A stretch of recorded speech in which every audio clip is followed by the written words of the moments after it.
Hey guys, it's Liz. So this is kind of going to be a really long video.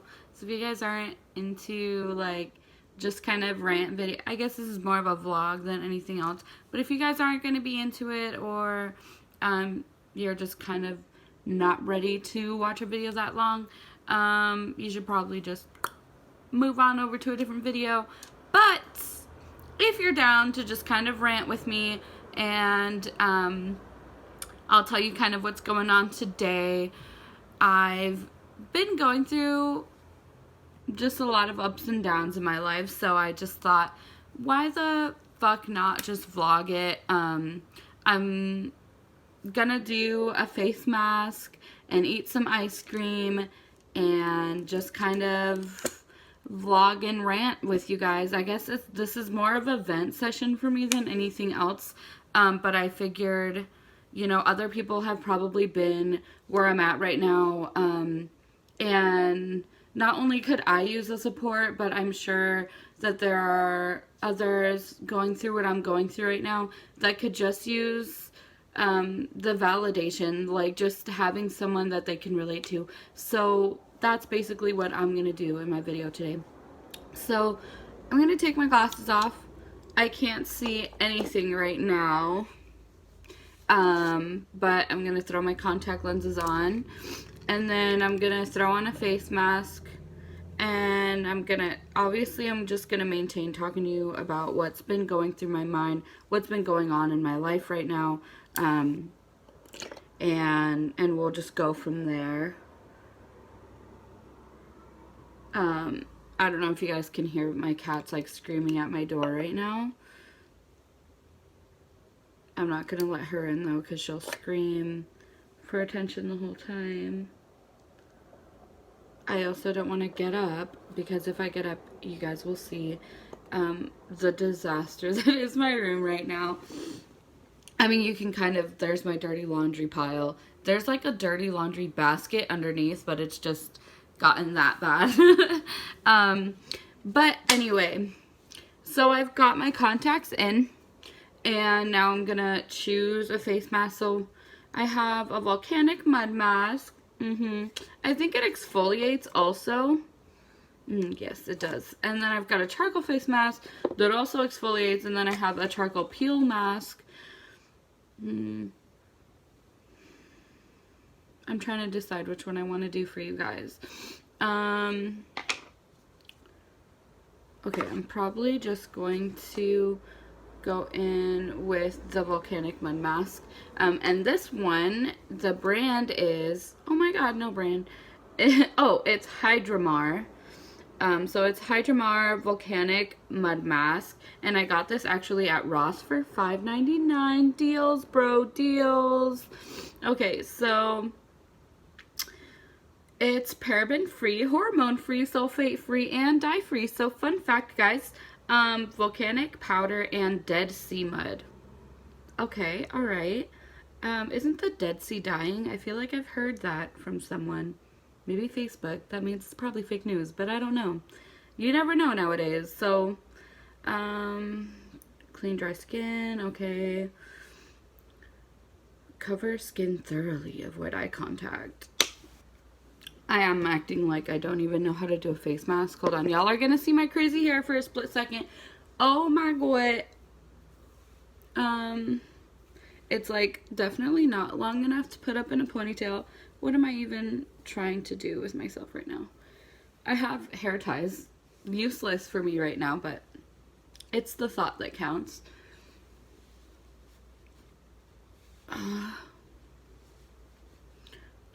I'm just tucking all of my hair under this beautiful Dravis beanie. Okay, perfect. So, let me start by telling you kind of where I'm at in my life. So, I'm currently living in Washington State, and it's a beautiful state, really is.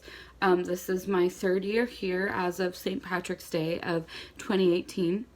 And I kind of moved out here because I was excuse me, I've got to sneeze. Bless me. So I kind of I moved out here because I was at a point in my life, I was 19, and actually I was 18, and I was kind of just living a really careless, reckless life. I didn't have any direction. I didn't really believe in myself. I didn't believe that there was really anything out there for me. I didn't think that I had a future. I didn't even think to ever think of a future for myself. And this was kind of the process that I had throughout my whole life. Like, this was the kind of mentality that I had. And I wish that I didn't have that mentality, because there are so many things that I am passionate about that could have given me a lot of direction for my life. But at this stage of my life, you know, I had graduated high school at 18, and I was still living out of my parents' house because I didn't, you know, go to college. I was just working at a gas station and part-time at Journeys. And through, you know, just Journeys, I kind of started making it a career. I felt like I didn't have anything else going for me, so I was really good at sales. I was really good in that retail department, and so I kind of I put all of my eggs in one basket, and I just gave myself that kind of push to, like, have some sort of direction in my life, you know. People were, not so much people, but, you know, just managers and so many people that I worked with that started, you know, as a part-timer or something, you know, they made it into a career. You know, they were making really good figures as district managers and regional managers and store managers even were making good money. So I just kind of set that as my path, like, I'm, you know, just gonna manage my own store, blase blase. But lo and behold, it didn't work out. But that's another story time. If you guys want to find out, you know, why Journeys ended up not working out for me, just leave some comments below. Let me know about your curiosity, and I'll fill you in. It's a really long, drawn out, mildly abusive story. So if you guys do want to hear that, just let me know, and I will go on about it in another video. But my brother, who was in the Navy, he was stationed in Virginia, which I got to visit him a lot because I was in Massachusetts, so I got to visit him very often. It's only like a 20-hour, you know, train ride, and even less of a flight to Virginia. So I would see him very often, and then he got new orders, and he was going to be stationed in Washington State, and I thought, oh my god, like, I've never been, you know, that far away from my brother, who was my best friend at the time. And I didn't want to end, well, it wouldn't be like ending our friendship, you know, we'd still be friends and we'd still have a really good relationship, but I wasn't ready to to have that much distance between us. So he offered, you know, to move me out here with him, and to me, it couldn't have been at a better time in my life. You know, I had no direction. I was just kind of clinging onto Journeys for hope and everything. And, you know, at this point, I had nothing to lose. I was in a shitty, abusive relationship, and mentally abusive, you know. And so I was just, you know, I was tired of it. I had nowhere else to go. I had nowhere else to go but up by this point. So, I'm just going to check the time really quick so that I don't even know. I'm just going to wait. It says 15 to 20 minutes leave on. So I'm just going to leave it on. until I feel like it's dry and I forget about it. So I'm going to go ahead and dip into my favorite lavender ice cream, because lavender is life. It smells, oh, it's just freezer burned. Yeah, that's what you get for leaving in your freezer for too long. Who takes that long to eat ice cream? Me. That's who takes that long. But basically, by this point in my life, I was kind of just, I didn't have any direction, and my brother offered to move me out, and I was like, yes, I will take that, I'll take you up on that offer, because I need a fresh start in my life. Like, I need to give myself hope, and I need to give myself direction. Move out to Washington. A month later, I meet the man of my life. He's my partner right now. Exactly a month to the date of me moving to Washington, I met Jake. And I had a little bit of a falling out with my brother. I ended up moving in with my boyfriend, and I ended up having my own management. I had my own store for Journeys. Well, you know, I was an assistant. I was a co-manager, so I was still in charge of all the numbers, and I was still getting commission. I was still, you know, just working my ass off. I was getting commission, but it was a salary job, so the amount of hours I put in was not the amount of pay I was getting. But, you know, just so on and so forth. Again, that story is for another time, but flash forward, and me and Jake are 2 years into our lease, and we decide that we hate Seattle, which is where I was living, you know. It's not so much that I hate Seattle as much as I hate the social aspect of Seattle. There are so many cold people in Seattle, and there are so many people with such a abrasive fake mentality in Seattle. Like, you have to be surface level perfect in order to be friends with someone. And I'm just the kind of person that, like, I don't care about what's on the surface. Like, I want to know the deep, beautiful self that you are, you know, your aesthetics, how you look, what people perceive you as is not like what's gonna get me to be your friend. Like, someone can think you're like some badass rock star, but like, I know deep down inside that you're not, and you're lonely, and you're anxious, and you're depressed, and like, that's what I love about you, because you're real, you know. But a lot of people wouldn't let you into that side of them, you know. They just wouldn't let you in that deep, because, you know, like, they had appearances to keep up, and I just could not be that person. So Seattle wasn't for me, and it wasn't for Jake. So we ended up moving back to kind of the outskirts. Not the outskirts of Seattle. It's about like a few hours out of Seattle. But, you know, it's a little bit less city, and a lot less city actually. And just like a lot more trees, a lot more, you know, like, it takes a while to get from point A to point B, which is what we like, you know, but we also get really genuine interactions. Like, for example, like yesterday, Jake's car, it didn't really break. We honestly, we made a really silly mistake, but it kind of like caved in on one side, and it was fine. So we were, you know, it was just a tire. We just needed to change a tire. And in the middle of that, like, 5 different cars passed by, and every single car that passed by stopped and was like, hey, do you guys need help? Do you want us to push you out of the way? Do you want, you know, like, just the amount of people that saw you there, you know, definitely needing help and willing to offer that help.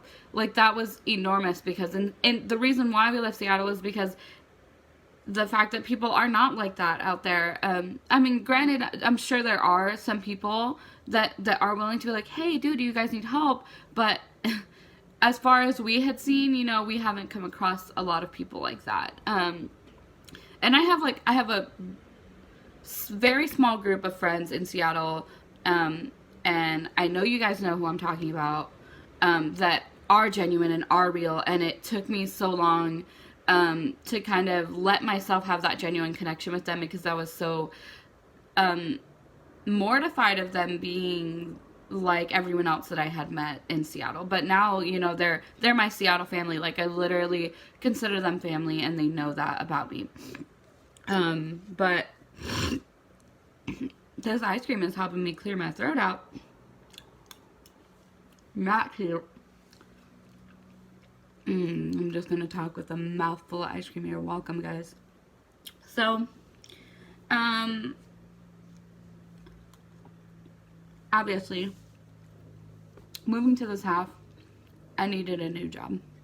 And, it took me a while to find one. I was, for a little, sorry, I had to swallow. So, for a little bit, I was actually, you know, just doing some seasonal Halloween work at Halloween City, which is part of Party City. I got it. I can speak English, guys. But it's part of Party City, but it's just like the seasonal store that pops up only during Halloween.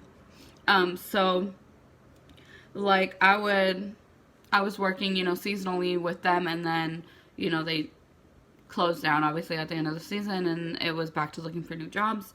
I ended up picking up a nannying gig, which I do have nannying experience, and I love children, and I love their personalities and just everything about them. But at this point, you know, I was expecting for myself to achieve so much more than I did.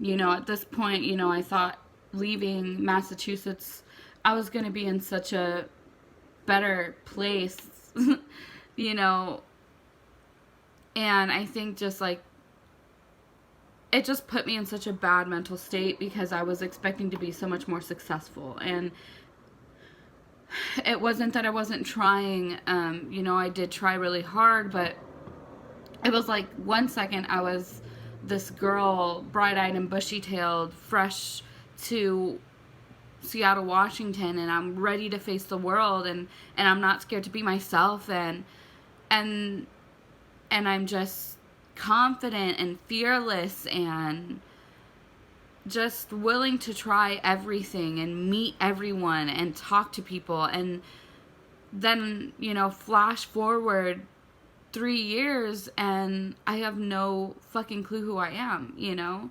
When did that happen? You know, when did I lose my sense of self?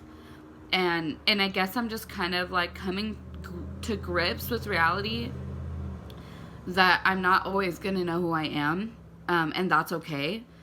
But it's like, how do I stay happy during the periods of time that I don't know who I am?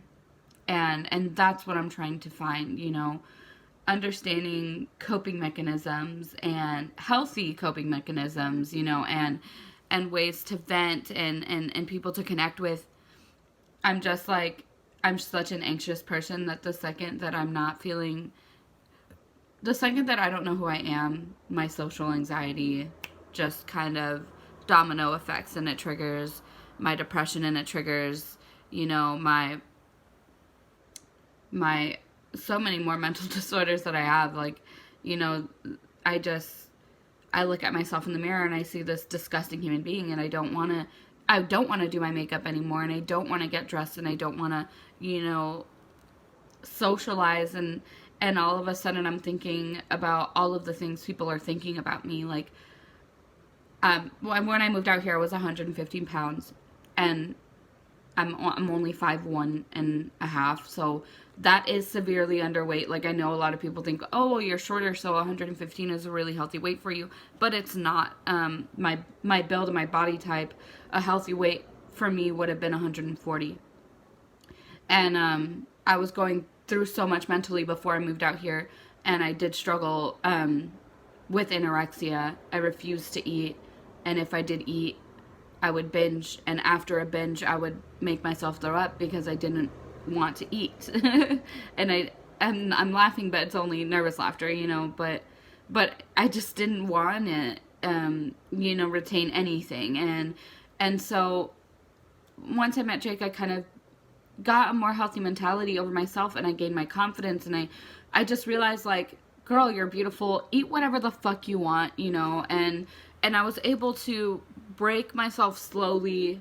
It took a lot, you know, but I was eventually able to break myself from that mentality. And when I get anxious and I lose my sense of self, you know, it's really hard for me not to fall right back into that, because I start looking in the mirror and seeing what I used to see back then. And back then, being 115 pounds, I would look in the mirror and I would see this fat, well, fat shouldn't be an insult, but to me, it was back then, you know, like, I would just see just cellulite and double chins and rolls here and pudge there and lumps here that shouldn't be there, you know, like, and that was at 115 pounds. I have since then gained 60 pounds, 65 pounds.